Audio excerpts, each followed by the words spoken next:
In this video, I'm going to teach you how to change the hertz on your Oculus Quest 2. It's a very easy process, so make sure to follow along.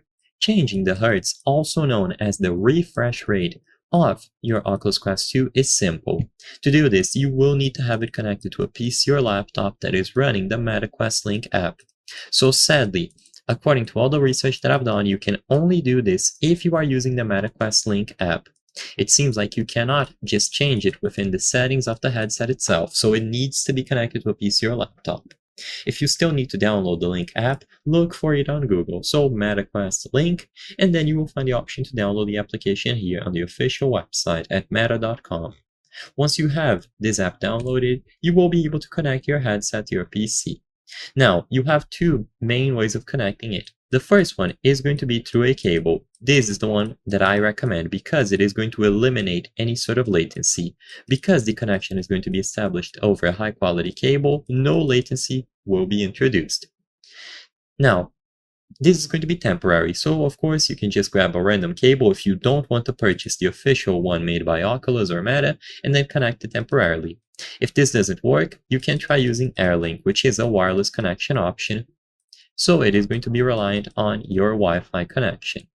Regardless, open the MetaQuest Link app, go to Devices at the left, and then choose Add Device. If you have already connected your headset to your PC, you can skip ahead, but for everyone else, choose the Quest 2 from the list, and then follow through with the methods. Choose either cable or wireless and follow the instructions. In this example here, I have a screenshot of the MetaQuest 3, but of course it is going to work the same manner with the Oculus Quest 2.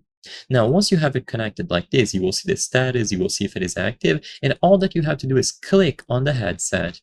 Upon clicking on the headset, this menu will appear at the right side of your screen, and under the advanced category, you can find graphics preferences, including the refresh rate. So this is how you can change the hertz. So in this example, it is set to 72 hertz. You will be able to choose this option and either make it lower or higher according to the limitations. I don't think you can add new values here, so just browse through all of the values available for your headset and then choose one of them through this window. So I hope I was able to help you. If this video helped you, please consider subscribing because as you can see according to our channel metrics, 83% of the people watching our videos are not subscribed. By subscribing, you can help us make higher quality videos. Thank you for watching and I'll see you on the next one.